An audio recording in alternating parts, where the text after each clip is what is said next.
Alors, nous travaillons concernant Iman, nous travaillons concernant Kufr. La semaine prochaine, Inch'Allah, nous pourrons continuer Belief in Rasulullah sallallahu alayhi wa sallam. Inch'Allah, nous pourrons prendre Aqidah Khatm Nubuwat aussi. Parce que Belief le Nabi Karim sallallahu alayhi wa sallam, ce qui est dans commentaire là, ça vous capable d'y aller ou même, Inch'Allah. Et ou qu'à y aller ou qu'à comprendre parce que Belief le Nabi Karim sallallahu alayhi wa sallam sur grandeur, ça c'est quelque chose qui est bien expliqué dans nous l'entourage. Alhamdulillah. Alors ça, nous pas pour trop expliquer dans la classe. OK? Parce que Majlis Rabiul Awal nous reste expliqué même. Mais ce qui est essentiel, parce qu'il y a un fitna kadjani, alors Nabi Karim sallallahu alayhi wa sallam, il est le dernier Nabi. Ça, nous pouvons expliquer la semaine prochaine. Et là, nous pouvons continuer avec Coran, Kalamullah. Mais, nous avons un sujet qui, ça aussi, il demande une explication détaillée. La question de bid'a. Alors, il y a un PDF qui m'a share avec vous. Normalement, c'est 87 pages à 4. Je ne vais pas pour gagner le temps expliquer où ça 87 pages là. Parce qu'il y a Aqidah Tahawiyya même, il y en a beaucoup là. OK? Et donc, nous pouvons essayer de terminer Aqidah Tahawiyya. Aujourd'hui, cette explication qui m'a pour faire devant vous là, c'est une introduction et m'a pour répondre à une objection. Et après ça, là, chers frères et sœurs, c'est qu'ils ont pour bien faire comme homework pour votre recherche personnelle. C'est votre livre là, pour avec votre un PDF là. Mais ça aussi, ça PDF là, nous continuons travail là.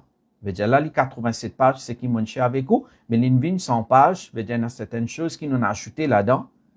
Et au stade, peut réviser là, en ce moment. Inch'Allah, il faut publier comme un livre. Inch'Allah, nous dire, Inch'Allah, bientôt.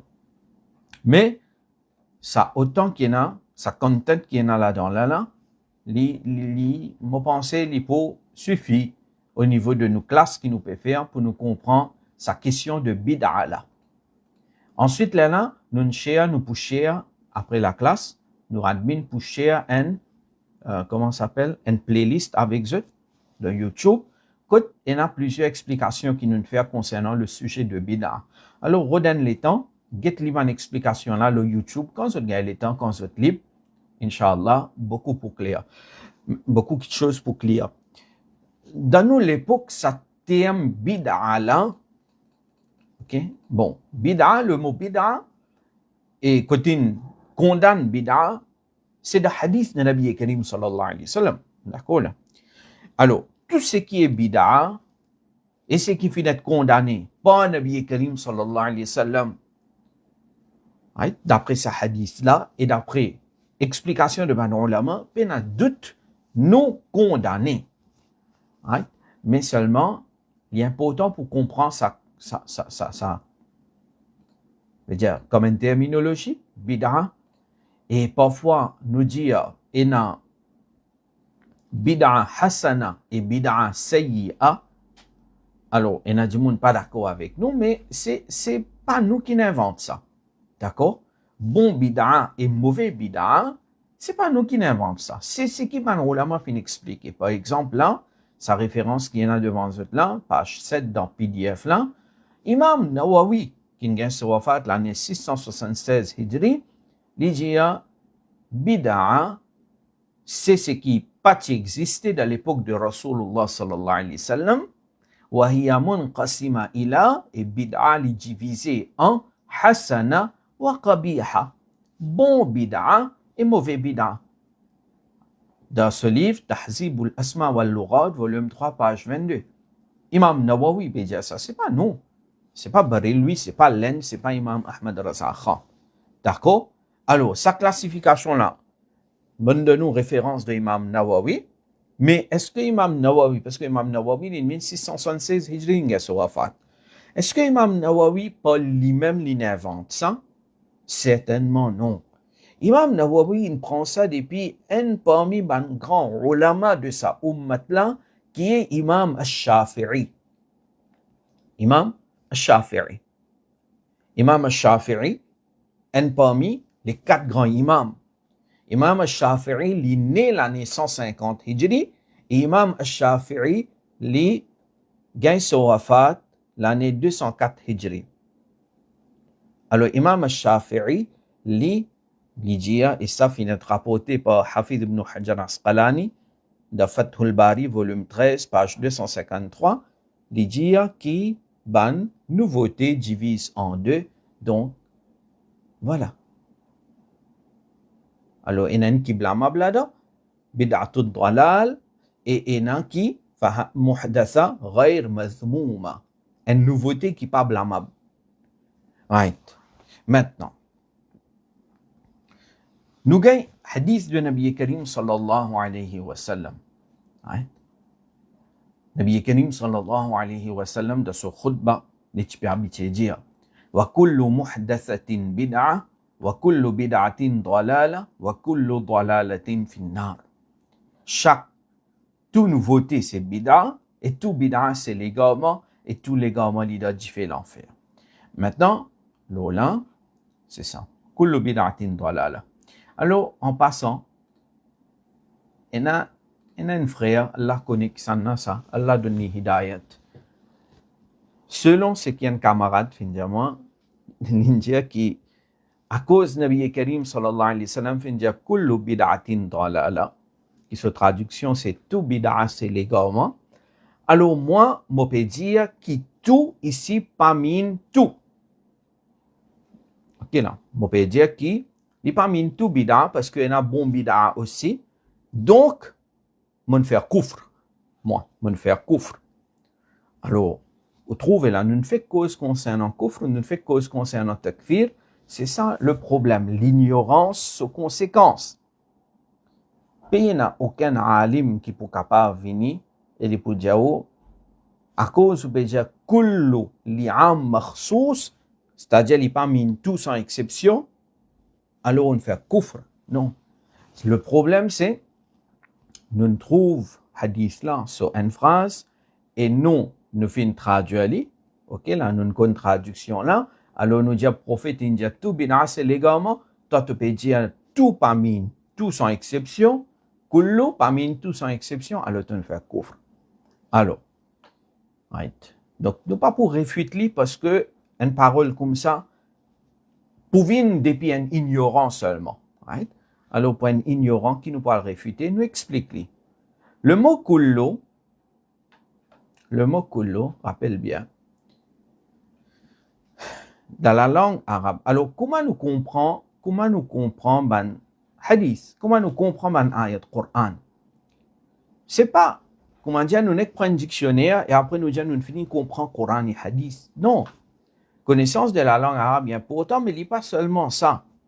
Il y a une science même qui s'appelle usul al-fiqh, c'est-à-dire compréhension sur ban usul, comment nous comprenons ban texte Coran, comment nous comprenons ban texte hadith. Alors, il y a madhab hanafi sur fiqh, il y en a sur usul. ban ulama ini écrit ban comme usul al-shashi, comme al-manar dans madhab hanafi. D'accord? Madhab de Imam Shafi'i, il y a sur fiqh, sur ban la loi, et après il y a sur usul. Alors, il y a ban comme al-waraqat, il y a al-minhaj de Imam Baydawi, madhab hanbali aussi. Nous avons sur fiqh et nous avons sur usul al-fiqh. Alors, fiqh, en l'autre affaire ça, usul al-fiqh, en l'autre affaire ça.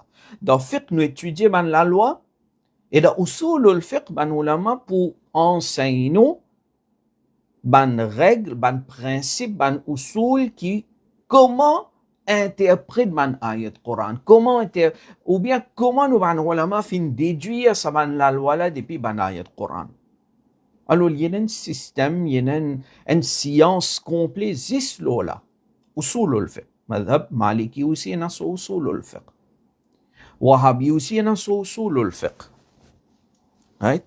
Alors, là, par exemple, maintenant, livre usul al-fiqh Saleh Uthaymin, mufti de l'Arabie Saoudite, ok, ce livre Usul min ilm al-usul, qui maintenant fin faire un commentaire là. Right? Maintenant fin faire un commentaire là.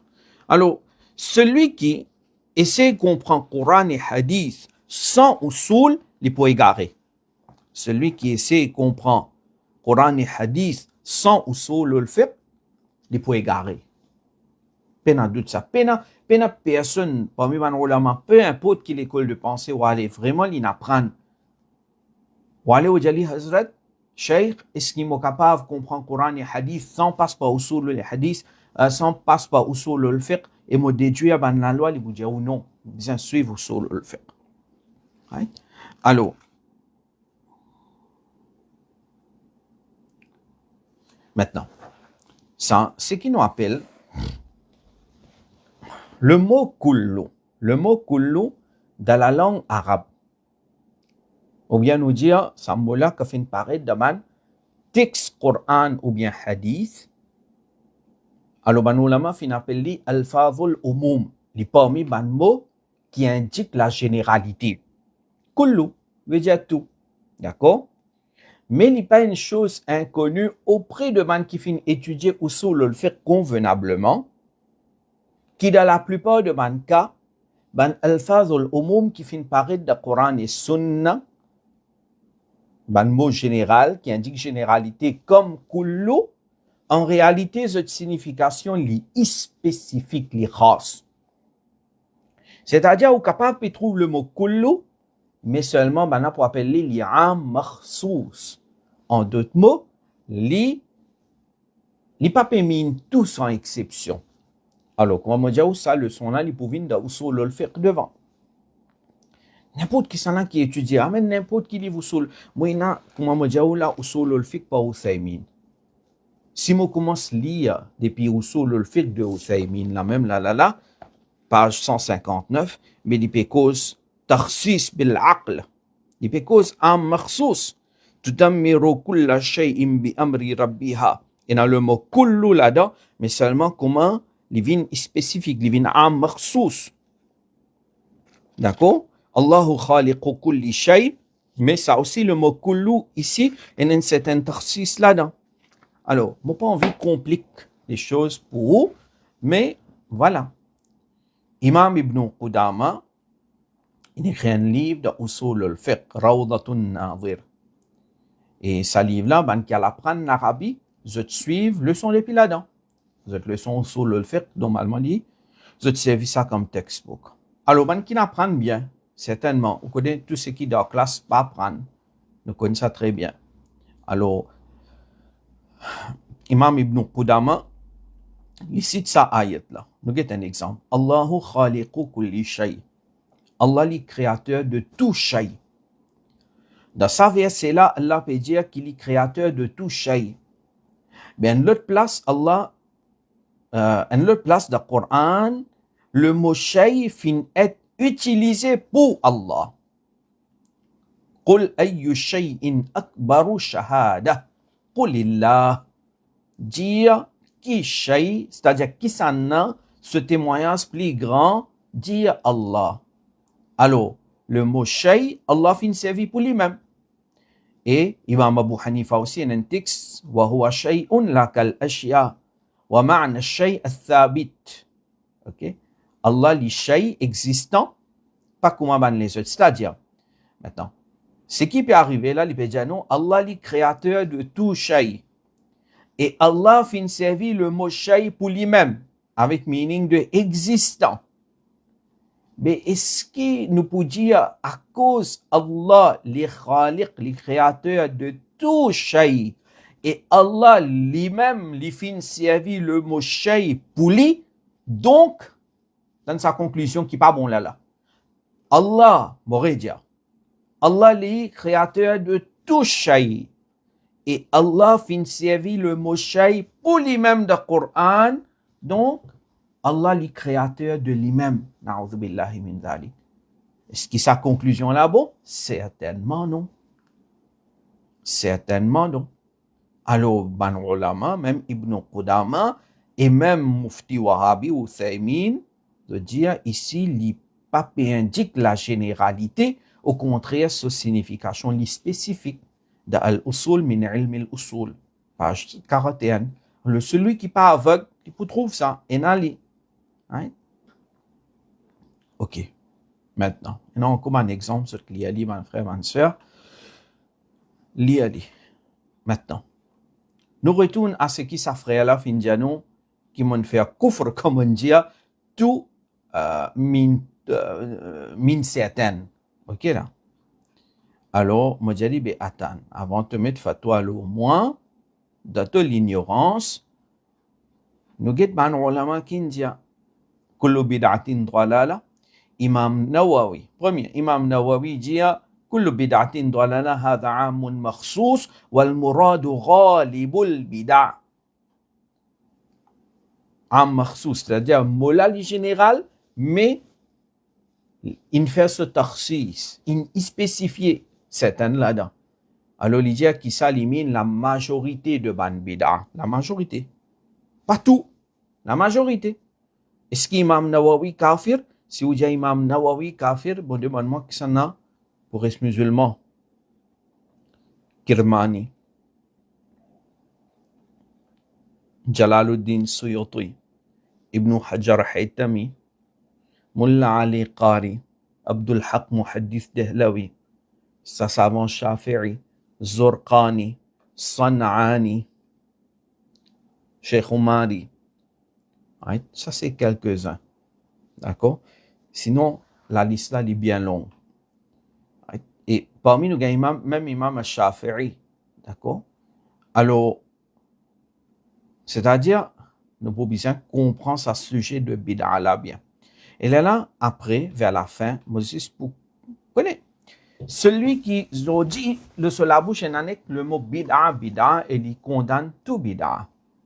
Moi, depuis 2-3 années, ou bien plus même, une seule question je peux dire maintenant, une seule question je peux poser maintenant. Partout cause bid'a.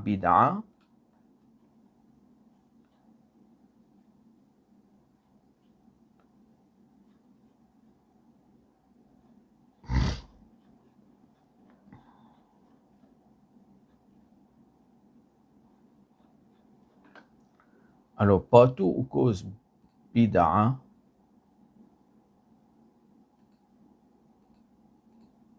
ok, non. Nous avons certaines actions qui, même Ibn Taymiyyah, peut-être ça PDF qui m'a cher avec ce là, il n'est pas bon. Je delete li, t'as l'air mon cher PDF là avec ce là. Certaines actions qui même Ibn Taymiyyah fin faire, et il est considéré comme bid'a. Alors, ça c'est pour gagner dans le journal. Et dans certaines actions qui Wahhabi fait aujourd'hui, il est considéré comme bid'a. Mais ma question c'est qui fait papier condamne ça? Qui fait papier condamne ça? Doit khatm le Coran après Tarawih. Hein? Ainsi de suite. Alors, je vous donne plus d'explications dans. Au contraire, ce qui est drôle. Et peine un Wahhabi qui peut répondre. Peine. Certains peuvent dire que mihrab dans masjid c'est un bid'a. Ray la ligne pour débuter dans sauf c'est un bid'a. Et kullu bid'atin dalala, tout bid'a c'est légalement. Mais qui fait dans cette masjid de pas encore tirer mihrab et de pas encore tirer ça la ligne. Comprends? Alors, donc voilà, on arrête là même, Inch'Allah, avec cette explication-là, on espère certaines choses finissent éclaircies. Nous pouvons la semaine prochaine de nos classes, continue. Alors, on arrête là, Inch'Allah.